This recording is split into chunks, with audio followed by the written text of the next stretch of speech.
Hello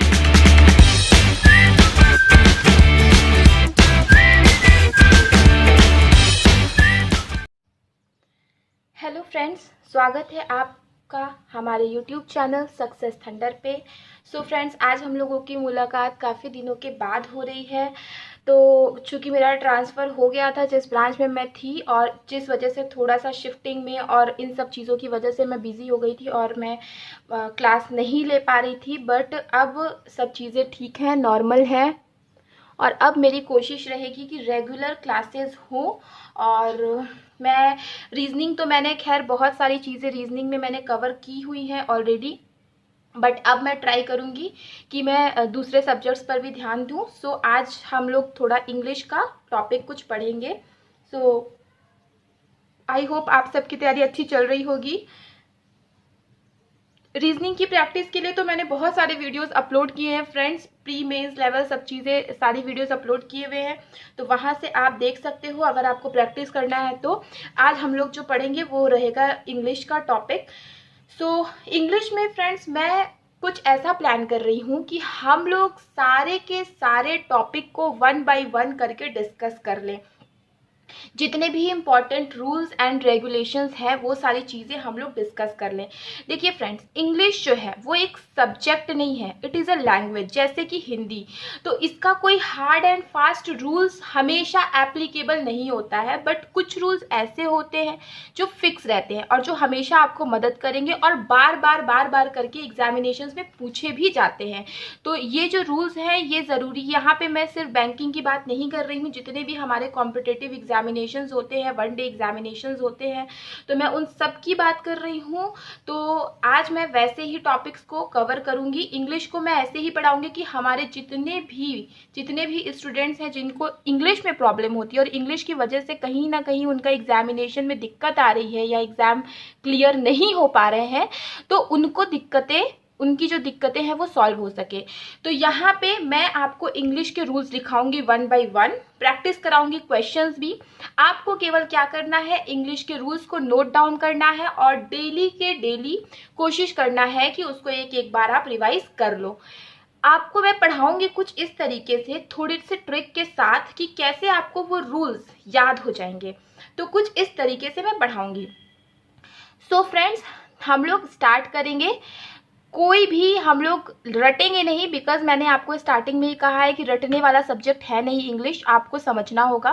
सो हम लोग कभी भी रटने की कोशिश नहीं करेंगे फ्रेंड्स, समझेंगे और समझ के हम लोग चीज़ों को कवर करेंगे। तो चलिए फ्रेंड्स, स्टार्ट करते हैं बिना किसी देरी के। सो सबसे पहले स्टार्ट करते हैं इंग्लिश रूल्स। ठीक है, हम लोग इंग्लिश रूल्स का स्टार्टिंग करेंगे। तो पहला रूल जो मैं बताऊंगी, कोई चैप्टर वाइज नहीं है फ्रेंड्स, आपको रैंडमली रूल्स मिलेंगे। हो सकता है कभी कोई रूल आर्टिकल का हो सकता है कभी कोई रूल वर्ब का हो, बट यस ये वही रूल्स होंगे जो कि आपको पूछे जाते हैं एग्जामिनेशन में। तो बस वही रूल्स आपको पढ़ने हैं। तो पहला रूल है फ्रेंड्स कि देखिए, कभी भी क्वेश्चन में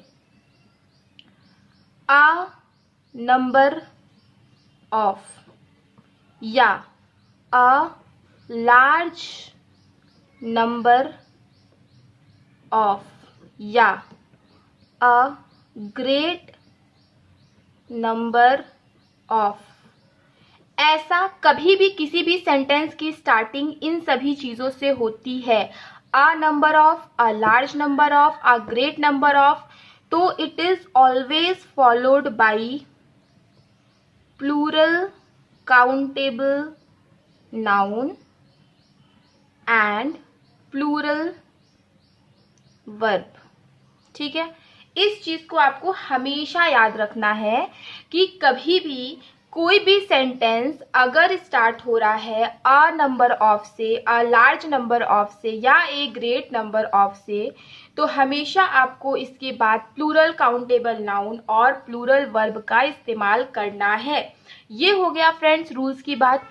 अब हम लोग इसको याद करने की कोशिश करेंगे बिना रटे। देखिए, अ नंबर ऑफ, ठीक है, अ नंबर ऑफ में देखिए कोई एक निश्चित नंबर की बात नहीं की गई है, ठीक है, इस चीज को आप समझिए। अ नंबर ऑफ में निश्चित नंबर की बात नहीं की गई है कि एक होगा या दो होगा, तो हमें पता नहीं है, मतलब अनेकों हो सकते हैं, कितने भी हो सकते हैं, जो कि हमें पता नहीं है। तो अनेकों हो सकते हैं, तो ऑब्वियस सी बात है, जब एक से अधिक होते हैं तो मैंने क्या बोला, हमेशा हम लोग प्लूरल का ही इस्तेमाल करेंगे, प्लूरल का ही इस्तेमाल करेंगे, राइट। समझिए आप, अ नंबर ऑफ जहाँ पे हमें पता ही नहीं है कि कितने नंबर होने हैं, तो वो कितने भी हो सकते हैं, तो जब ऐसी स्थिति आएगी तो हम हमेशा प्लूरल का इस्तेमाल करेंगे। अच्छा, प्लूरल का इस्तेमाल करेंगे और काउंटेबल का इस्तेमाल करेंगे, ठीक है, प्लूरल का इस्तेमाल करेंगे और काउंटेबल नाउन का इस्तेमाल करेंगे। बिकॉज जब नंबर की बात होती है, देखिए जब नंबर की बात होती है तो नंबर के साथ हमेशा हम काउंटेबल नाउन का इस्तेमाल ही करते हैं, बिकॉज नंबर्स में आप हमेशा काउंटेबल नाउन को ही गिन सकते हैं। अच्छा, जहां प्लूरल काउंटेबल नाउन रहेगा तो उसके साथ ऑब्वियसली बात है कि प्लूरल वर्ब भी आएगा। अगर आगे का जो नाउन है वो प्लूरल है तो वर्ब तो प्लूरल आएगी ही आएगी। तो ये सिंपल सा एक तरीका है जिससे आप इस चीज को अपने दिमाग में रख सकते हो। एक बार मैं इस चीज को फिर एक्सप्लेन करूंगी friends. A number of, a large number of, a great number of, इन सभी के साथ हमेशा प्लूरल काउंटेबल नाउन आएगा, और जब नाउन ही प्लूरल है तो वर्ब भी प्लूरल ही आएगी। ये आपका नॉर्मल सी बात है, ठीक है। तो अब चलिए इससे हम लोग रिलेटेड एक एग्जाम्पल करते हैं, ठीक है। A number of people is waiting for the bus। So friends, ये मैंने एक क्वेश्चन दिया है जो कि है रॉन्ग, मतलब इसमें कहीं ना कुछ गलत है जो आपको पकड़ना है। तो अगर मैं इनको 3 पार्ट्स में डिवाइड कर दूं, तब आप बताइए कि किस पार्ट में मिस्टेक है। According to this rule you have to जज इट। मैं आपको फ्रेंड्स 10 सेकंड का समय देती हूँ, आप लोग सोचिए और आंसर कमेंट सेक्शन में मेंशन करिए कि इसका क्या आंसर होगा।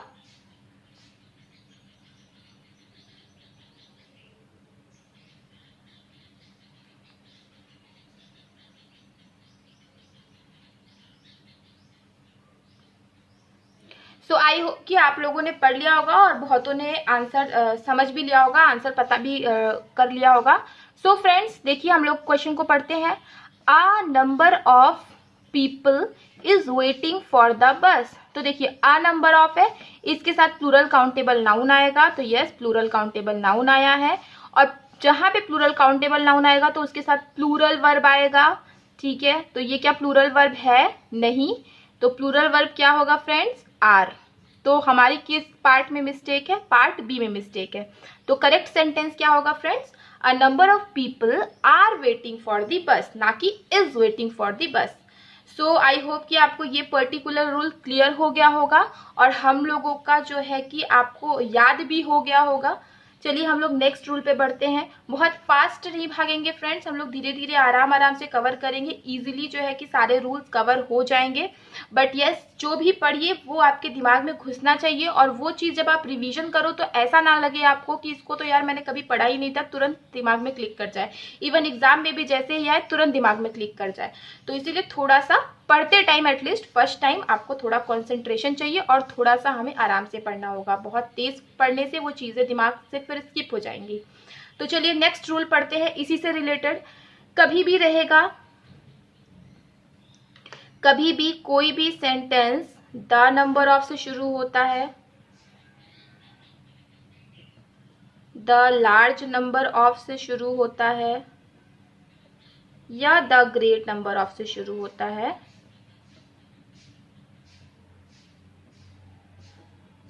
तो इसके साथ हमेशा प्लूरल काउंटेबल नाउन आएगा, बट जो वर्ब आएगी वो सिंगुलर आएगी, ठीक है। प्लूरल काउंटेबल नाउन आएगा, बट जो वर्ब आएगी वो क्या आएगी? सिंगुलर आएगी, ठीक है फ्रेंड्स। तो देखिए ये रूल है, ठीक है, ये रूल है। अब इसको याद करने का तरीका देखिए, कभी भी नंबर हो गया, नंबर है, हमें नहीं पता व्हाट इज द नंबर, ठीक है। तो हमें जब नंबर आएगा तो ऑब्वियसली काउंटेबल नाउन आएगा, और काउंटेबल नाउन आएगा, और हमें यहाँ पे अगेन एग्जैक्ट नंबर नहीं पता तो प्लूरल काउंटेबल नाउन आएगा। ठीक है। अच्छा, एक चीज आप देखो, यहाँ पे था ए, ठीक है, ए किसके लिए होता है? ठीक है, ए कोई डेफिनेट के लिए नहीं होता, किसी एक पर्टिकुलर चीजों के लिए नहीं होता। ए का मतलब अनेकों में से कोई एक, ठीक है, अनेकों में, है ना, अनेकों की बात की गई। यहाँ द मतलब होता है किसी एक पर्टिकुलर के बारे में बात की जाती है। ठीक है, द नंबर मतलब होता है किसी एक पर्टिकुलर। देखिए, द जो होता है वो डेफिनिट आर्टिकल होता है, ठीक है, ये जो होता है इनडेफिनिट आर्टिकल होता है। यहाँ पे अनेकों का सेंस आता है, यहाँ पे पर्टिकुलर किसी एक का सेंस आता है। तो जब पर्टिकुलर किसी एक का सेंस आए तो सिंगुलर वर्ब का इस्तेमाल करोगे।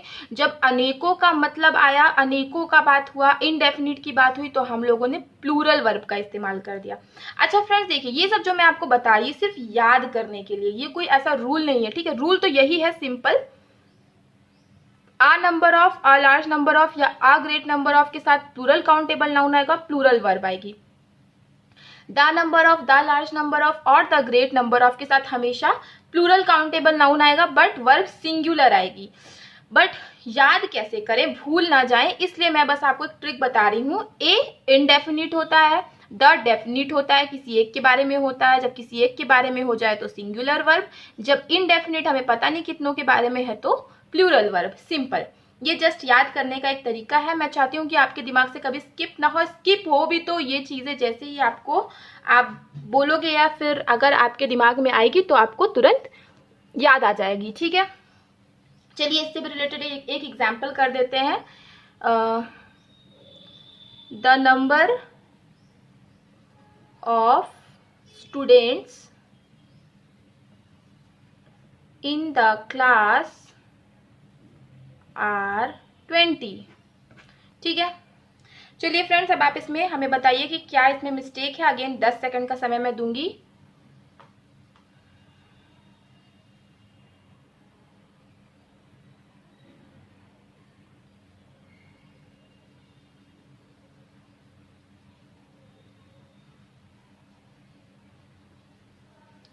सो फ्रेंड्स, 10 सेकंड का समय हो गया है। आई होप कईयों ने पकड़ भी लिया होगा। सिंपल सा था कि द नंबर ऑफ के साथ the number of students in the class are 20, और मैंने क्या बोला था, द नंबर ऑफ जैसे ही आए तुरंत आपका ध्यान नाउन पे और वर्ब पे जाना चाहिए। नाउन तो देखिए प्लूरल है क्योंकि एस लगा है, वर्ब क्या है, वर्ब भी प्लूरल दे दिया गया, जबकि वर्ब द के साथ क्या आएगी, सिंगुलर आएगी, तो इसका मतलब यहाँ पे इज होगा। यही मिस्टेक थी और इसके थर्ड पार्ट में एरर था। ठीक है, तो आई होप फ्रेंड्स कि आपको ये दोनों रूल बहुत अच्छी तरीके से क्लियर हो गया होगा। और जैसे ही मतलब 95% से अधिक चांसेस है कि कभी भी एग्जामिनेशन में अ नंबर ऑफ या द नंबर ऑफ चीजें लिखी हुई हैं अगर आपके क्वेश्चन में, तो इससे रिलेटेड यही एरर पूछी जाती है। 95% से ज़्यादा ये चांसेस होते हैं। ठीक है, 5% चांसेस किसी और एरर के हो सकते हैं, बट अदरवाइज यही जो है कि चांसेस होते हैं। सो आई होप फ्रेंड्स कि आपको आज की क्लास क्लियर हो गई होगी, रूल्स क्लियर हो गए होंगे, चीज़ें क्लियर हैं, क्लास क्लियर है। तो वीडियो को लाइक करना, शेयर करना, और अगर चैनल पे पहली बार आए हैं तो चैनल को सब्सक्राइब करना मत भूलिएगा। मिलते हैं अपने नेक्स्ट वीडियो में। Thank you so much for watching.